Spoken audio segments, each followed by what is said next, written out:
I see the video later. Oh, like part of the cabinet. There you go. That's brilliant.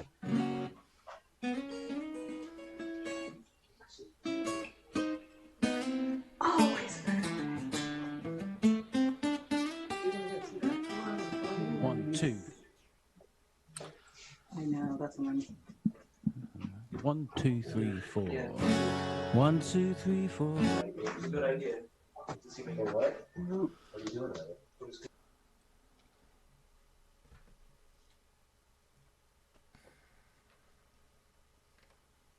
Okay, here we go. We're all set.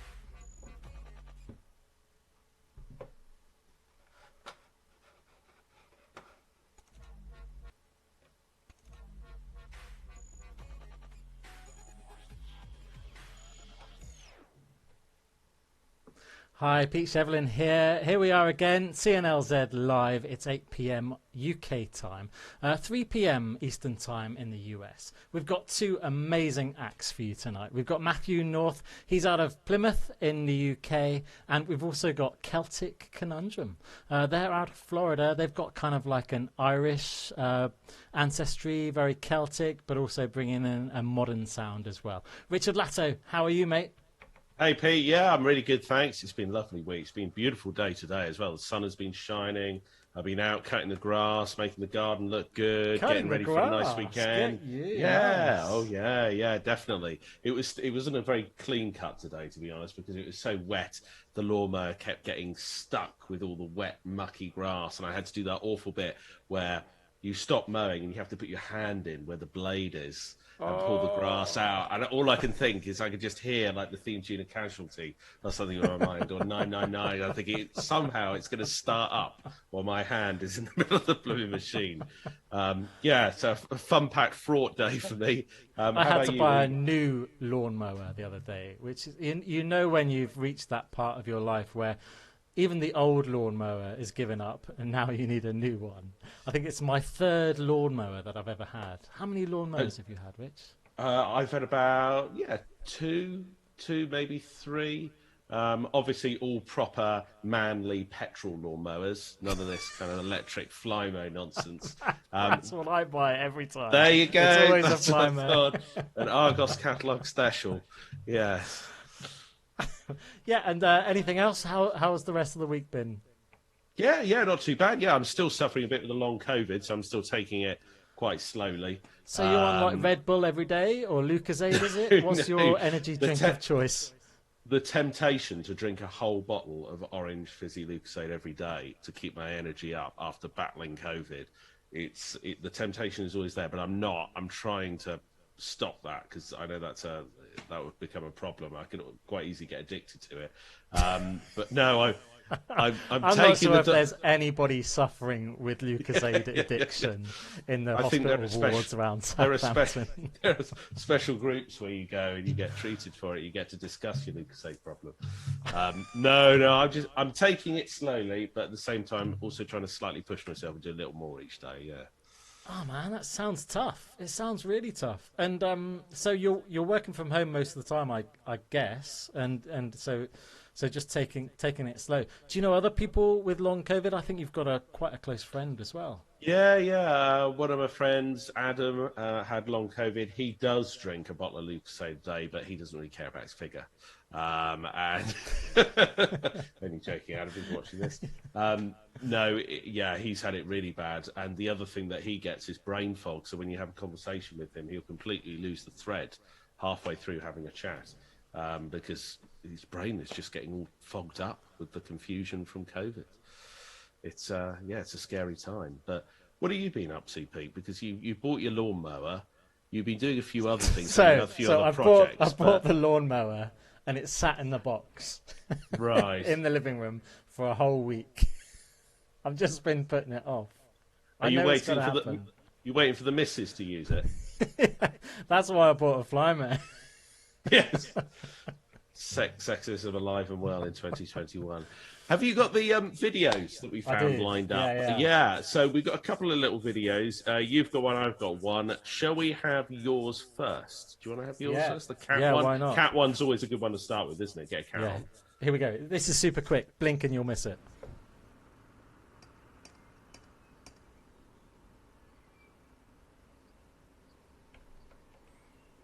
That was it.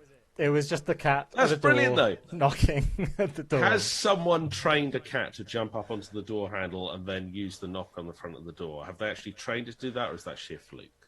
I think it's probably some kind of training, isn't it? It was from Lad Bible. It was from their website. But there used to be a game show on a Saturday night. It was prime time BBC One viewing. Pets win prizes.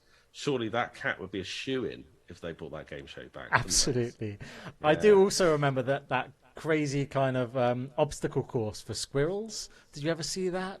And was it on Blue Peter or something like that? It was on an advert. It was an advert to the soundtrack of Mission Impossible, wasn't it? That's for some product. Yeah. It was on all the time. Yeah.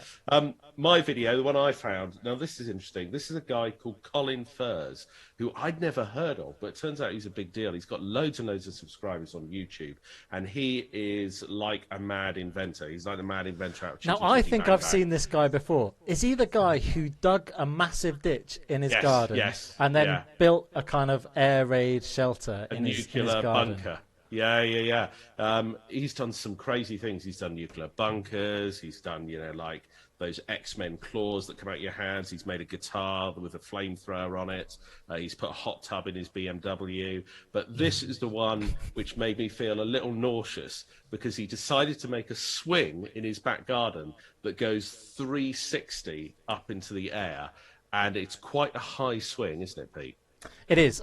This is his quick introduction to it. So I get motion sickness, I don't particularly like heights, and I don't like going upside down. So why on earth have I made one of these? So that was the swing. We can't play everything of this video, but that was him introducing it. So he gets motion sickness and everything else. And then we've got a quick clip of him actually on the swing. Yeah! I mean, it's mad. Makes me feel nauseous. I mean, it is literally insane. He's in like this little tiny cul-de-sac, and he's got all the houses around him, yet he's built this 90-foot swing. What do his neighbours think? Because I've seen him do a video where he lets off 300 firework rockets in one go from his back garden, and we actually put them on for the children, because we were saying, oh, look at this guy, he's cool. And you know how on YouTube it'll play a video on your TV and then it'll skip on to the next one? Well, it played a few innocent ones, and then there was one he's done where he's got a doorbell, and if it's someone he doesn't like, an AK-47 pops up out of a flower pot and shoots the people at the door. And we're like, no, quickly switch this off, kids, you don't want to watch this. Moving on to the next one. Yeah, very strange. And was it Carol Decker's daughter? Oh God, this is the best photo. This should have broken the internet this week. Can you flash the picture up of the tweet? I literally just did it. I'll flash it once more, just in case anybody. So that is Carol Decker's daughter, and she is holding up a newspaper headline from back in the 1980s, which says what, Pete? It says, "I never wanted a baby. I'm not the maternal type."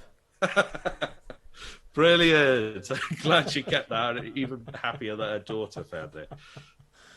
Unbelievable. I mean, and she's even got Carol Decker's hair as well, which is great, isn't it? She's properly the same.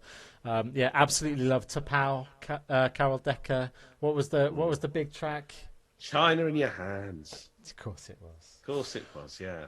While we're talking about music, we've got two great acts on tonight. We've got Celtic Conundrum from Florida, and we've also got Matthew North from Plymouth in the UK. Now, Matthew is actually both a viewer of CNLZ and a bit of a fan as well. Matthew, how are you tonight? Oh, we got to unmute you on there. I will unmute Matthew. Let's see. There we go. There we go. How's that? Yeah, that's good. Welcome on, Matthew.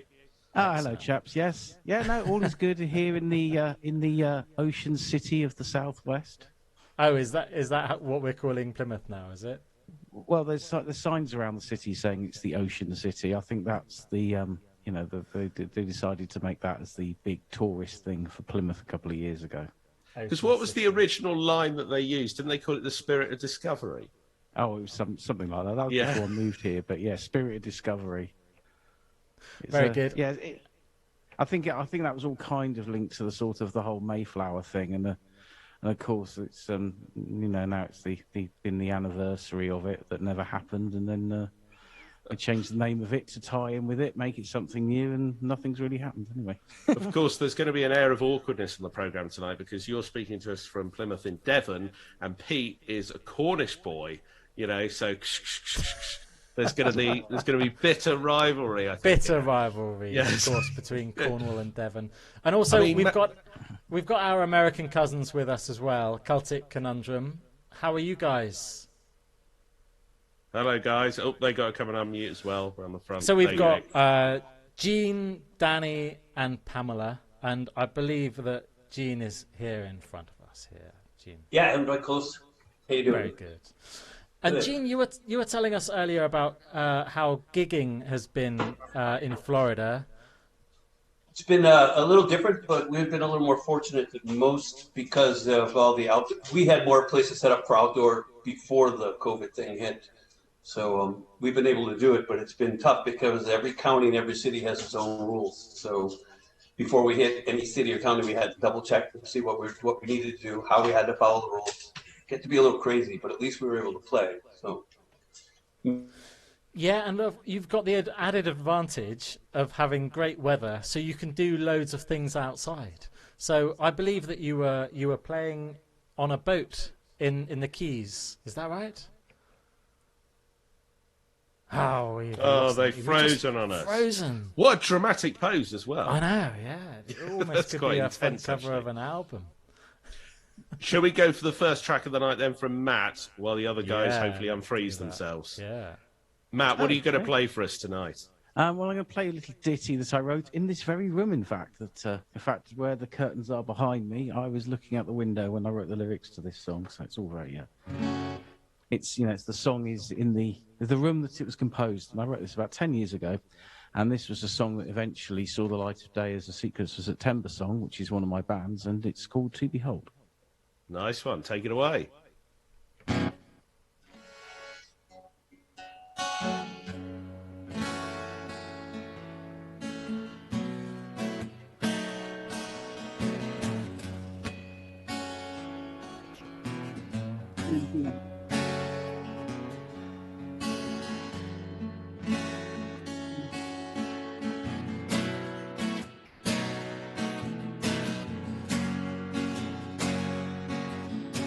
Sitting in the morning sun, I look into the sky. I'm walking in the memory of another broken life, sheltered in the shadow of another passing face. Lying in the meadow, it's another pretty day. Looking for new spaces, looking for your dreams.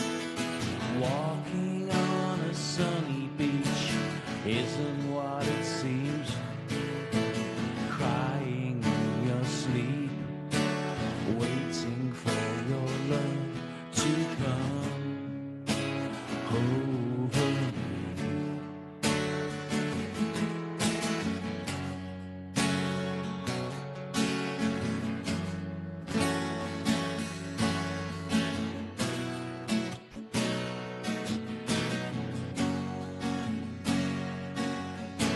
Sitting in a room, your mind splits in two, thinking of the questions you have the answers to, counting all the days, a time you thought was yours.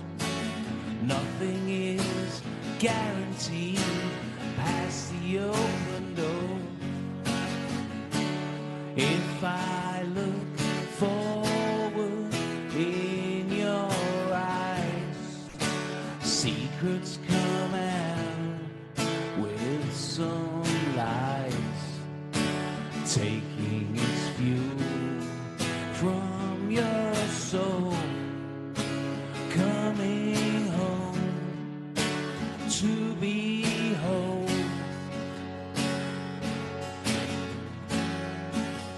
To behold, to behold.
to be home.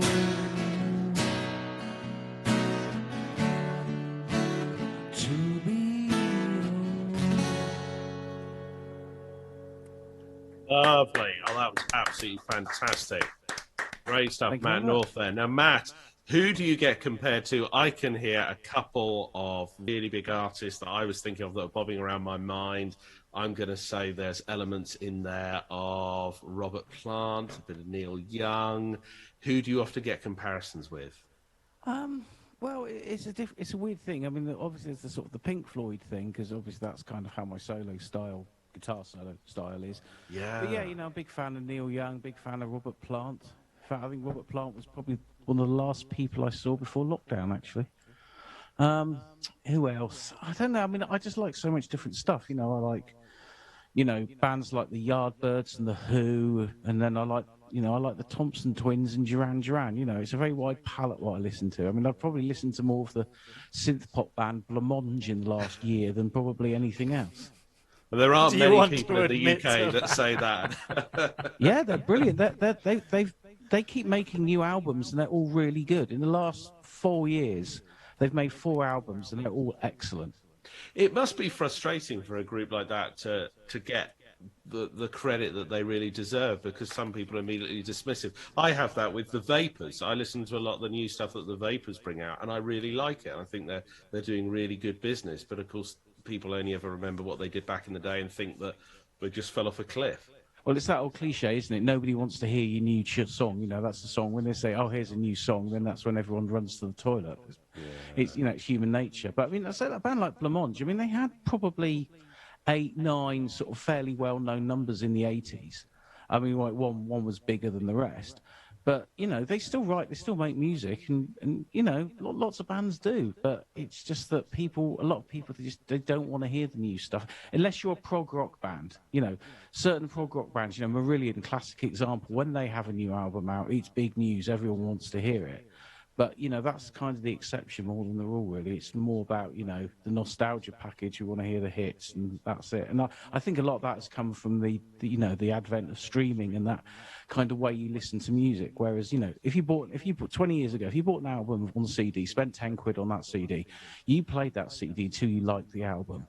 Whereas now, a new album will drop on Spotify. People will literally listen to 10 seconds of 2 songs and then dismiss it and never hear it again. Yeah, it's very sadly true, isn't it? The statistic that I mentioned the other day on here is that back in the 70s and the 80s, the average intro time was something like 30, 40 seconds. And then I think the average intro time now is 3 or 4 seconds, because people are after instant gratification. And if they don't get it on a streaming service, they just move on. They just dismiss it, as you say. Yeah, and I think a lot of that as well, it was kind of, you remember the early days of the mobile phones, and like everybody just wanted a 20-second ringtone, and that was what they can. And some of the big hits of the last, you know, 5 years, I'm thinking something like Get Lucky by, whatever it is, Nile Rodgers and all his mates, Daft Punk, Human by Rag and Bone Man, that Billie Eilish song. It's about the sort of 15-second bit of it that gets stuck in people's heads, and that's all they remember of it, and that's all they want to know about that song. They just want to hear that one bit. Well, look, we could talk about music all night, and we're going to talk a lot more when we come back for your second track in a moment. And we want to hear about your, is it fair to say, slightly unusual hobby? Well, I would have said before lockdown it was an unusual hobby, except during lockdown I discovered there's an awful lot of people that have the same hobby, and it's actually become... leave it there. Yeah. That is a teaser. Exactly. Anybody who thinks they know what Matthew North's hobby is, please type it out on Facebook, and we'll see if you're right. While we're talking about that, we've had some great comments. Daniel says, lovely song, great voice, love the guitar playing. Vicky says, great guitar playing, reminds me a little of Led Zepp. Yeah, absolutely. And Jill says, great song, Matt, amazing acoustics. Yeah, you had a bit of reverb there.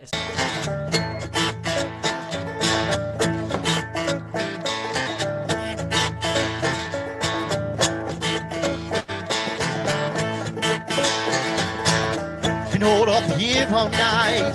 Here comes more light.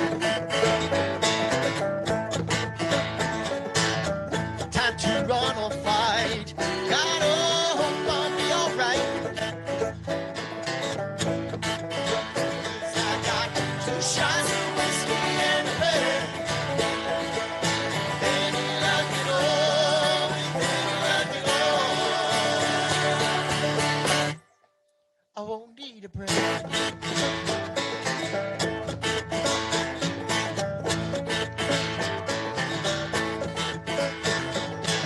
Don't know how I got here. No, I don't want to say. I can taste the fear, just can't get in the way. 'Cause I got 2 shots of whiskey in the bed. Ain't nothing on, ain't nothing on. I won't need a prayer.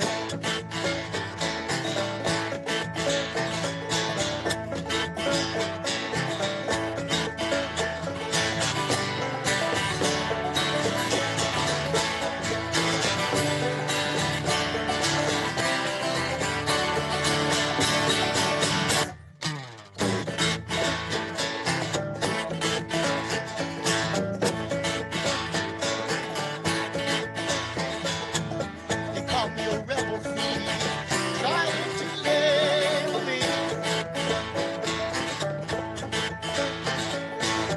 Past the laws they can't see, just trying to break free. 'Cause I got 2 shots of whiskey in the bed. Then look it all, then look it all. I won't need a prayer.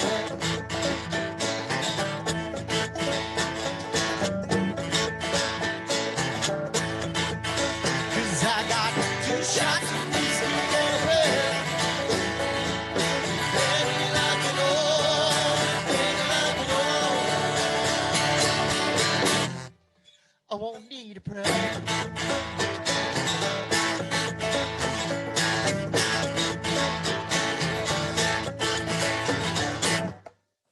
Yeah, fantastic. What a great Friday night tune. Sets you up for the weekend, doesn't it? Guys, you must really be missing live gigs. Really, you must. Yes, we did. Yes. It's I was sitting fantastic down to have you because- on streaming, but obviously, does it?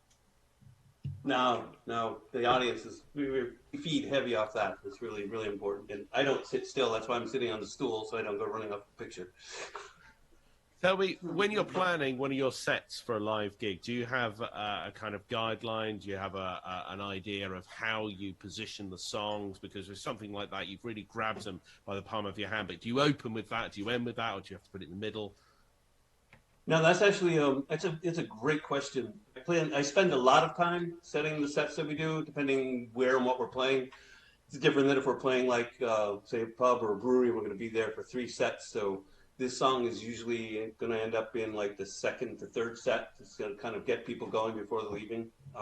What we open with, because we do festivals, Highland festivals, Celtic festivals, steampunk, we do a bunch of different festivals. So we're usually up against full-size bands.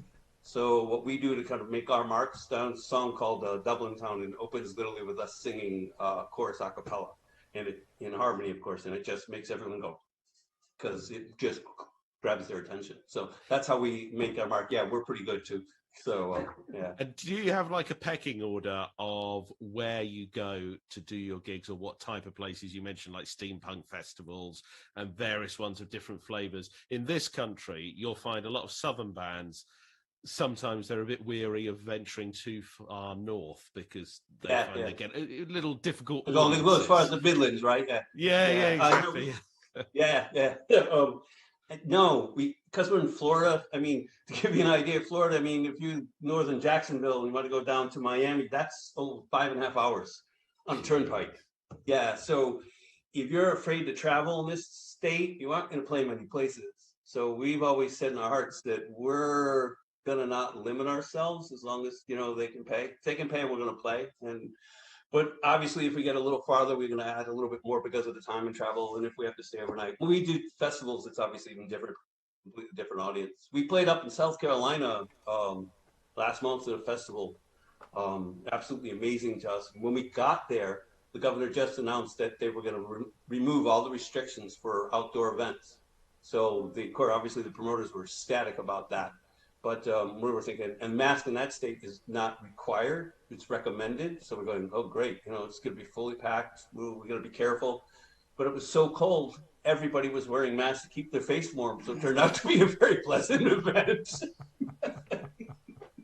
I tell you what, I love that line that you came out with then. If they're going to pay, we're going to play. I want that on a T-shirt. Yeah, that's right. You have to have that attitude, Yeah, we're musicians. We've got a musician. That's what it's about. Peter, what's the response been like on Facebook tonight? I don't care about the response on Facebook. I bloody love that song. Thank It was you. absolutely awesome. And we didn't ask you where it came from. So what was it called? So 2 Shots of Whiskey. Surely that's the title of the song. 2 shots of whiskey and a prayer. Love it. What a great song you. title. And who came up with it? Is it Eugene? Is it a kind of a concoction of everybody? Yeah, for this band, I'm the primary writer. So yeah, that actually we were doing an international film fest. Us and a group out of Scotland called Scaryboard with the 2 bands to the opening up, and so I was thinking, I got to have a song specifically for it since we're doing a concert, and it just hit me. There was a song by Mountain. It's an instrumental. It was called "The Theme of Imaginary Western." And I said, well, you know what? You need to have a theme song or the closing song for Imaginary Western, and that's kind of how my own brain worked when I wrote the tune. Seriously, if Quentin Tarantino's watching, this track is awesome for the next Western, guys. You've got to put it up there. It's just what a track! I absolutely love it. The pictures, just the imagery that was in it, absolutely fantastic. And what a stomper! Thanks. We joke about when we introduce it as you could pretend to be 2 cowboys in a saloon. Heck, you can pretend to be 2 samurais at the tea house. Just remember, 2 shots of whiskey and a prayer, and off we go. So absolutely, it's a fun song, yeah. And obviously a great response on Facebook as well. Celtic Conundrum, great song, very fun, upbeat song, fab voices, acoustics. You all work so well together. That's from Jill. Thanks so much, Jill. Peter says, my dad was a banjo player and apparently pretty good at it. Now, is that a banjo, Pamela? Is that actually a banjo? Yes, it's a 5-string banjo. Very good. Because we did have somebody else from Florida playing a banjitar, I think it was called. Yeah, we have one. I want to explain why she is on that side. Oh yeah. So the reason she's on our left-hand side, because I used to be on that side, because we flipped, is because she's dangerous with the neck on this side. So Danny in the middle was going to get it. Danny's the other one who's got to go. Yeah. And Michael says, Dublin Town, such a great song. Is he talking about the same song, or is he asking? He's talking about the songs we open up. That was the one I was talking about. Is that right? Yeah, he must be one of our fans. Yeah. What's your next song going to be? Is that Dublin Town, or are you going to play something else? We were going to play something else. It's a little thing called So I'll Remember. Both 2 Shots of Whiskey to Prayer and So I'll Remember on the Sing Me a Song album, our newer album. Okay, so we'll come back to you for So Well Remember. It's the midway point. It's just to say that this is CNLZ. We come live every Friday.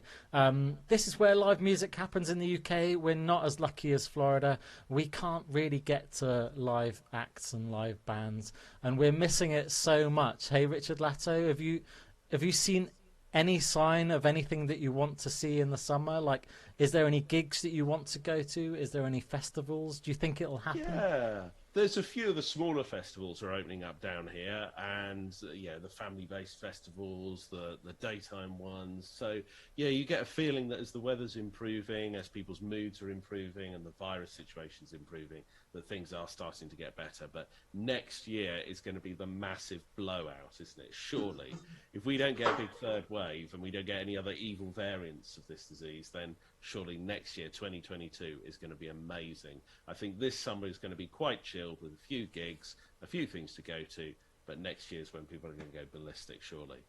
Ballistic. I love it. I mean, nuclear. The picture you're painting is like, I don't know, everybody's going to be running around naked in the fields going absolutely crazy. I love it. Matthew North, we should come to you. Yes, it's funny they mentioned theme from Imaginary Western just then, because that's a Jack Bruce song, and it was done a lot by a band called Colosseum. Now, Colosseum were a big jazz rock band here in the UK, and their drummer, who's sadly no longer with us, was a brilliant guy called John Heisman.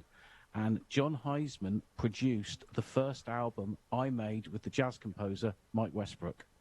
Wow, cool. And he also played on Jack Bruce's version of Theme from Imaginary Western on Jack's Songs for a Tailor album as well.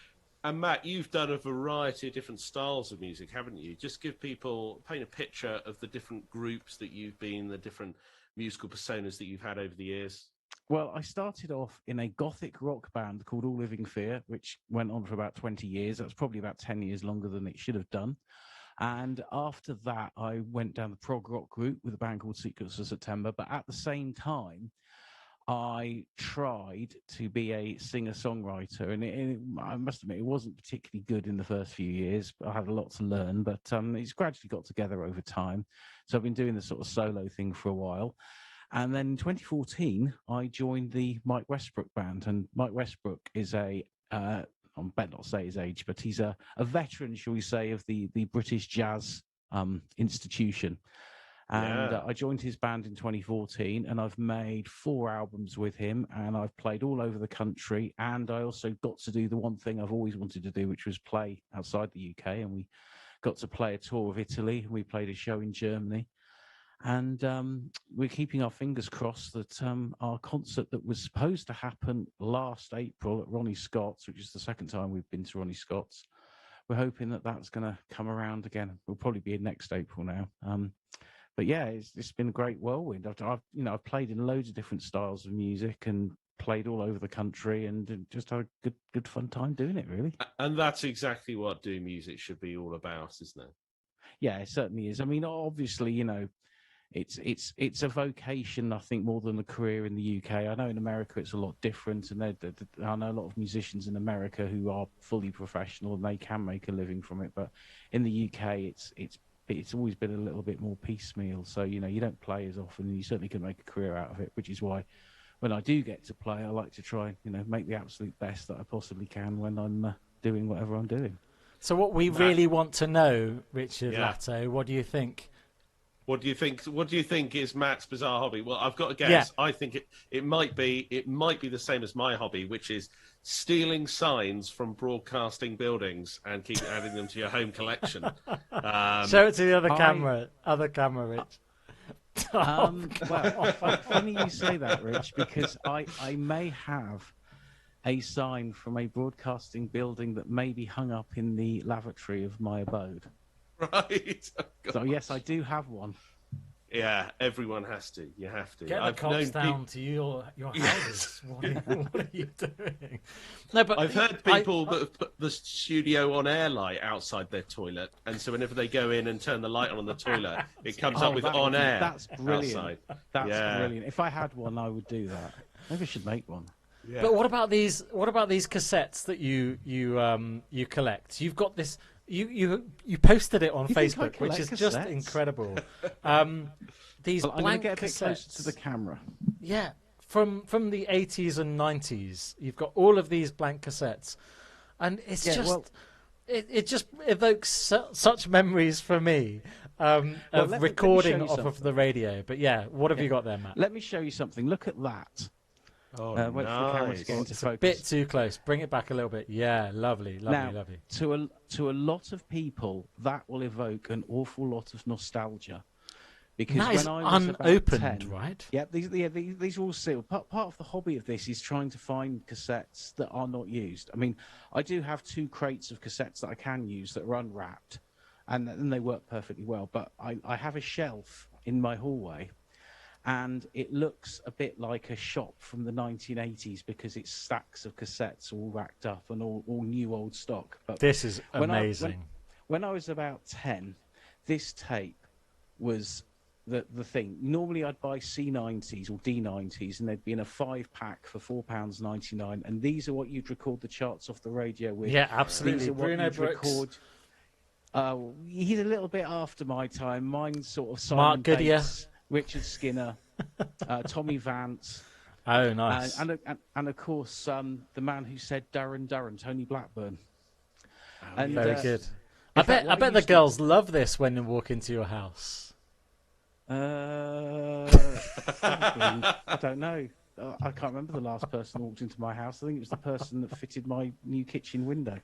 Anyway, so that is basically my childhood, and this was actually the first new old stock blank cassette that I bought from a car boot sale about 15 years ago, and I just thought that is such a lovely thing. I want to see if I can find any more, and so I did. It's absolute perfection in a box. The old tapes.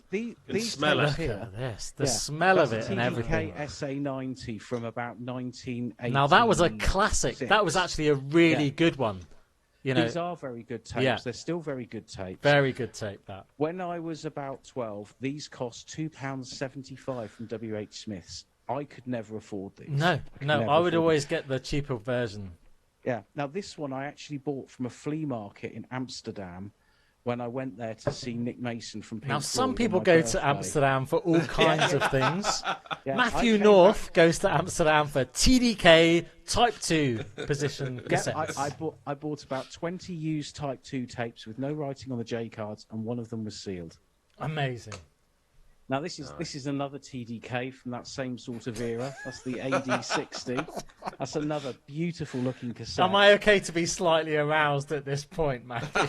You can. Now, in the 90s, I started working in the loosely termed broadcasting industry. So I earned more than my pocket money, and I was able to start buying proper Type 2 tapes. And I used to love these Sony tapes. These songs are brilliant. I recorded so many episodes of Alan Freeman's Saturday Rock Show from 1990-91 on these tapes because he'd always play an archive session. So I can remember they used to have them all spread out behind the counter in Woolworths and places like that. Well, funny you mention Woolworths, and it's like this was planned, but obviously it isn't. There's a Woolworths ferret. Oh, you're joking. Now, that was the cheapest of all the cassettes, I seem to remember. The ferret. Now these, I got no idea what those terms mean, but I know that was a really basic cassette. It is a basic cassette, but if you've got your deck set properly, you can make a very good recording with a Type 1 tape. Now, it wasn't only just Woolies. Dixon's used to have their own brand as well. Beautiful, lovely. Their own tape. That was a very cheap one as well, I seem to remember. And something Richard alluded to off air before we started, of course. Some broadcasters would license their logo to cassette manufacturers. So, of course, the BBC in the 90s licensed the BBC logo and the BBC Sport logo. And that was a good cassette, that CDS. That was a good one. Yeah, that's Type 2. That's Chrome. Yeah. And Cheapo Sky, they just did a ferret. Yeah. Although they there didn't was a ferret care. version of the BBC as well. But so how many have you got? How many different ones, just in summary, overall? Actual different cassettes, I've probably got about 50. But I've probably got about 150 in total because I've got a lot of the same. You know, I've got a lot of sort of 1990 TDK D90s. I've probably got about 20 of those. I've got about 30 Maxell UR90s because you could still get them in supermarkets up until about early last year. And certain supermarkets still had them in stock, and I bought a few multi-packs before they ran out. Of course you did. But if anyone's watching this at the moment and you think they might have something that you want, are you willing to do a trade? Or is there a particular type of tape that's like the Holy Grail? Well, there's two types of Holy Grail, really. There's the ones that sound the best, that look the best. And I've got some, but I haven't got one to hand, but they are the TDK MA metal tapes. And in the actual shell of the cassette, it had solid lumps of aluminium to stop the vibration. These cassettes were very, very expensive when they're new. And new old stock ones can fetch 3 figures for one tape. Wow. Amazing. There you go, there's a bombshell there. But for me, nothing beats the humble 1982 to 1984 TDK D60 and D90. These are my favourites because of the nostalgia value, because that's me as a teenager. Matthew, I could talk all day about this. Yeah. Couldn't you, Rich? Like, it's amazing. Yeah, it's so impressive. I'm so excited and distracted. I can't remember who's going to play next now. I think it is Matthew. Matthew, you ready better get to back on the mic If you just give me a second to just reconnect. I tell you what, I just remember so much about those cassettes. I remember going into the shop. I remember thinking, now I've only got a £5. Do I buy like 20 of the Dixon's ones, or do I just buy 5 of the TDKs? Like, it was literally such a difference that you could buy so many of the cheaper versions, and then just so few of the really high, like you're saying, Type 2. And like, I would pore over this decision like it was the most important thing I'd ever done in my life. And I mean, and of course, when I was a kid, money. I remember my dad took me to a couple of hi-fi exhibitions in Bournemouth. And there you had all the real top-end sort of cassettes. And, you had the Nakamichi cassette decks there. And, that was all the real expensive stuff. But, for me, the cheapo D90, it's the cassette that you use for everything. It's brilliant. I love them. And now I'm older, I've learned a lot more about how cassettes work and how you're supposed to record a cassette, because you don't just shove a tape in and hit record. There's little things you set on your deck. And if you set it up properly, I mean, you can make some fantastic recordings, even on, cheapo used D90s. Now, well, Celtic everyone's Conundrum... going to get their decks ready now, aren't they, Pete, for the next track? I was going to say, Celtic Conundrum, if you've got any kind of weird collections going on, we'd love to hear about whoever, out of Jean, Danny, and Pamela, maybe even Sandy. Dirty wear collections? I collect a band. We did think about this. This is the new cassette, which is actually a thumb drive. Oh, that's very cool. Nice. Yeah, bring it to the camera. New technology. Looks like old, but it's really very nice. Have you guys actually released any music on cassette? Have you actually released music on cassette, Matt's asking? Oh, I have. Yeah.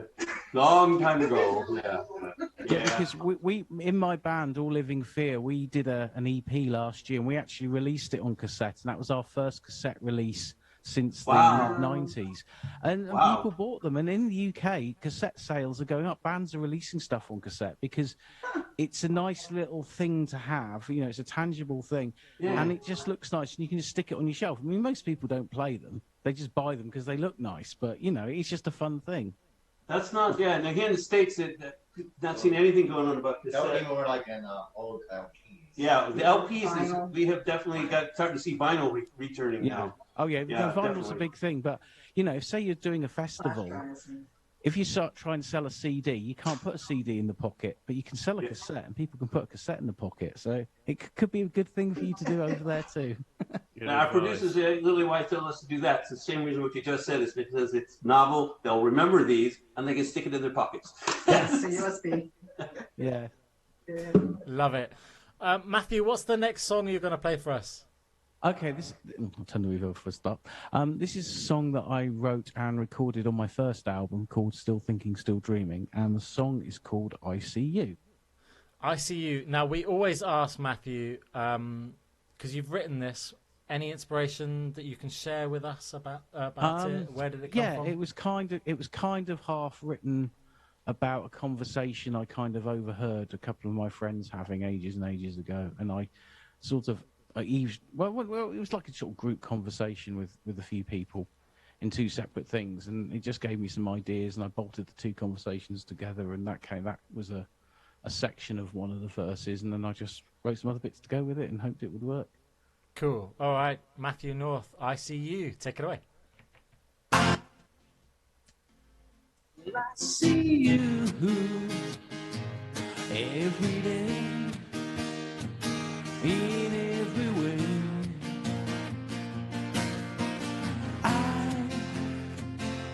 I see you, I feel you, I feel for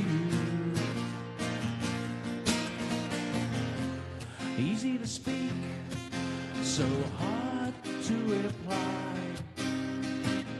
The fear of rejection imploding your view. Discovering people new, leave the old God behind. Expecting reflections, cover up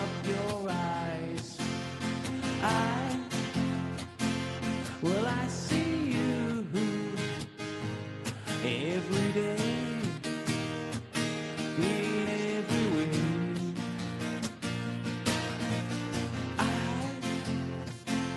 Well, I see you, I feel you, I feel for you. If you think for a moment bad things from the past, moments like this, never to reprise. Everything is better now, life can build you strong. Never settle for second best, you're worth more than this. Well, I see you every day, in every way.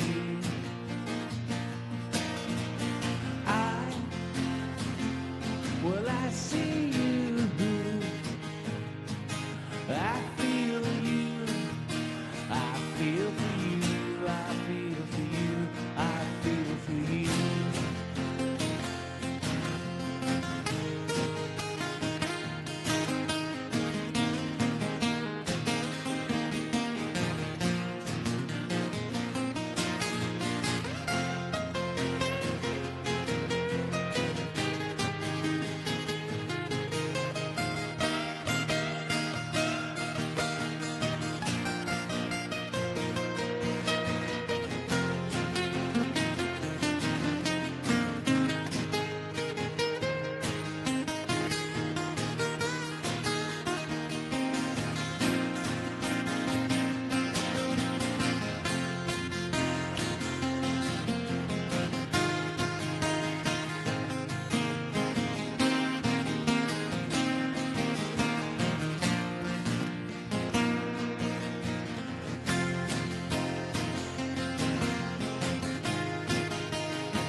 Beautiful, beautiful, so good. Matt, are you excited about getting back out and performing live again at gigs with an actual audience? Well, if I'm honest, no, I'm not. I don't want to play at the moment. First person that said that. Yeah, but I thought I would be, but I've got so used to this. Going to work, seeing my mum at the weekend, going to the shop once a week, and it kind of... I just don't feel inspired to go out and play. I think what I want to do is I want to go to a few gigs first, just get the vibe again, and then think maybe, I think maybe end of the year I might do a few things. I mean, I might have a few things with one of the bands possibly happening later in the year, as long as, the whole COVID thing is easier to manage. And in fact, Rich, I'll be coming up to your way to watch a gig next month. So it's going to be like the first proper gig I've been to for a year and a half. So we shall see. We shall see. I think probably once I've been to see a few things and that, then I'll feel a bit more inspired to play. But at the moment, I don't know. I just feel I'm just a bit too anxious about it, to be honest. I saw someone say something that really resonated with me on social media a little while back. They were saying, this is in the middle of one of the lockdowns, that they really missed being close with their friends, but they didn't miss being close with complete strangers. Yes. And I think that's it, basically, That's isn't it. it? That's it, yeah. I like to go and watch music, but, like I said, I don't really want to be, in a sort of, like I said, a close contact environment. So I was actually at a gig just before lockdown. And, once lockdown happened, which was probably about 3 weeks after I went to see this band, it did kind of feel a bit like, I have had a narrow escape there because I could have easily, got something horrible, wouldn't it? And I think it does put people off, and I think that is I think the music industry and the entertainment industry and all the rest of it is going to be really, really tough to get people to go in because, the tech companies have got people to stay at home by streaming anything you want onto your telly. You can get any type of food delivered to you. Your evening out that you used to have all comes to your house. And people have been doing that for a year. And I think once you get used to doing something, it's very difficult to change it. Yeah, to break that habit. Pete, we've had some great feedback again on Facebook. Do you want me to go through it, or have you got it there? Yeah, I don't get everything on my feed. I don't know why. Maybe you've got some different things. Yeah. But not everything comes through to me. A lot of guys here talking about cassettes for starters. Love Jill, it. wow, cassettes. Michael, that's wonderful. Matt, I also collect cassettes and vinyl. I've got about 30 unopened like that. Tony says, loving Matthew North. What about Naked Without It and a Matthew North combination? Now, there's a show. Yeah, Naked Without It, a great group that are often coming on here. Those Sonys are amazing, says Mike. You're the cassette kings, says Jill. Rare as hell. My first demos were on That's Suno tape. Can I just give a plug to something? Yeah, go on. There's a chap I know called Tony Villa, and he's got a YouTube channel called Cassette Comeback. And if you want to have a nostalgia fest on cassettes and learn all about different types of cassettes and how they sound, just look up Cassette Comeback on YouTube. Because I've watched nearly all of his videos over lockdown, and they're ultimate geek fest. That's a good recommendation. Dan says, I've got about 30, which I used in my first Spectrum. Rex, personally, I'm an 8-track guy. Andrew Jackson says, get good sounding cassettes because you can reuse them and they would keep their quality better over time. Yeah, that's true. I would buy a Celtic Conundrum cassette, says Mike. Sue's loving it. And then some lovely comments coming through about your song there, Matt. I see you. Another amazing song, Matt. Great lyrics, very skillful, talented acoustics. Another great song, Matt, says Daniel. Going down really well on Twitter tonight and Facebook brilliant. as well. Well, maybe that's kind of the nudge I need. Maybe I might start looking for some gigs now then. Good. I think we're all at that stage where we're a little bit worried about touching other people and getting close to other people, but fingers crossed that changes. Like in Florida there, Celtic Conundrum, you're a little bit more free. Everything's a little bit easier, I guess.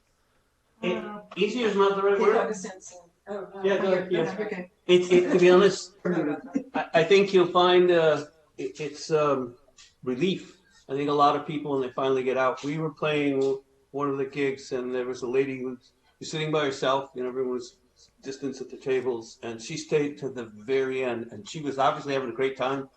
She had been in ICU, she had done the whole thing, and it was the first time in months she'd been able to get out, and she was so ecstatic to see live music. We were the first band she'd come to see, and we were like incredibly touched, And we keep seeing people that they're finally getting their family just to go out, just to get out of the house for a little bit and do something that seems incredibly normal for them, and have music as part. I mean, music's a part of our lives in so many ways, all of us. So absolutely, with or without the cassette.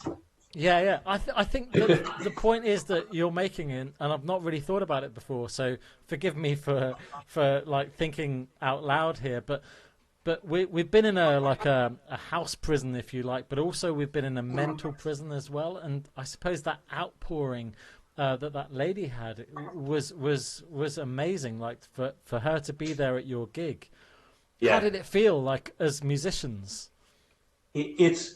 It just reminds you what we do is way more than what you are, what you think you are. I mean, the first experience I ever had in my life like that is these guys have their own too. We all have moments like that where we learned that music means way more than you think it does to people. It's not, it's just so bloody important to everyone. Because it's a part of their life. So, yeah. That's kind of why I played a gig in a band a long time ago. It was pouring down rain for hours, so we figured nobody show up. I'll small group of people showed up. They were at the stage the entire time, and we go, "Wow, this is cool," you know. So we playing, having a decent time, going, "Hey, it could have been really bad." And then we wanted to say, "Hey, it's this girl's birthday." So me and the lead singer, we brought her up on the stage, and she's just standing there, and she seemed kind of like befuddled. It was like, "Oh, you okay? You having a good time?" She goes, "This is the best time in my life ever." And you suddenly realize how important music is. And I know these guys have all had similar experiences. I know they have. Yeah. It's So, simply yeah, much more than just notes and lyrics and everything else. Gene, what's the next song you're going to play for us? The next song is called So I'll Remember. It's kind of how we look and address the fact that we're connected to Celtic roots, to you guys over there, and why we do what we do. Fantastic. All right. Well, Sandy, plug us into the sound that you've got there and take it away, Celtic Conundrum.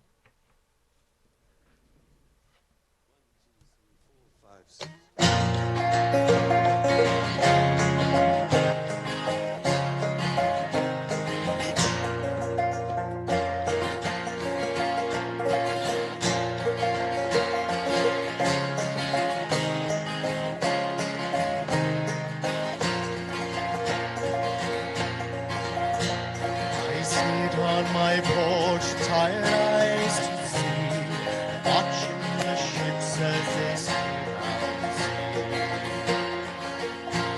My grandchild will be by with her mother's eyes, grandmother's hair that'll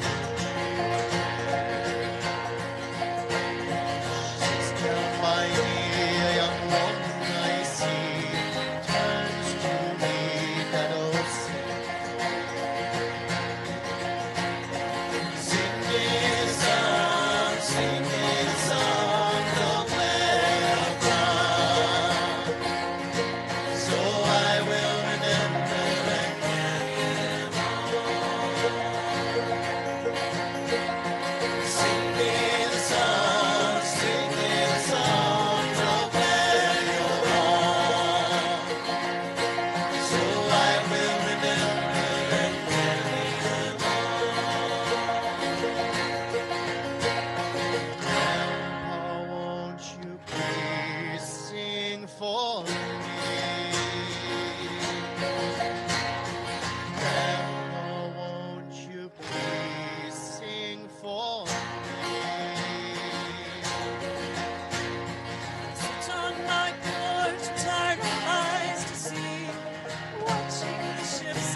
Beautiful. What a fantastic way to round off tonight's show.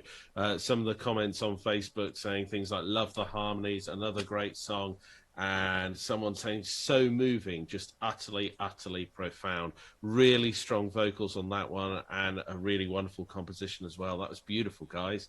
Thank you. What you can't go without telling us and everyone where people can find out more about you guys online, if they want to find more about your back catalogue, upcoming gigs, watch more. Where's the best place for people to go?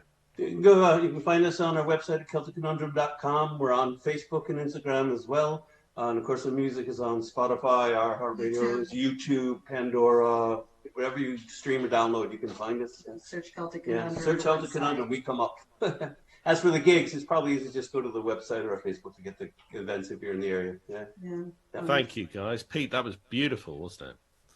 Absolutely, yeah, amazing. I was totally lost there with the harmonies and everything else, and I just wondered why conundrum? Why is it a conundrum?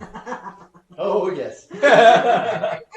In truth, it was a last chance, kind of a joke of a guess, but it's because it's a constant question. You know, we still play songs of tradition. We do a little bit of changes in arrangement, and then we take our own and we write songs like this to kind of fit.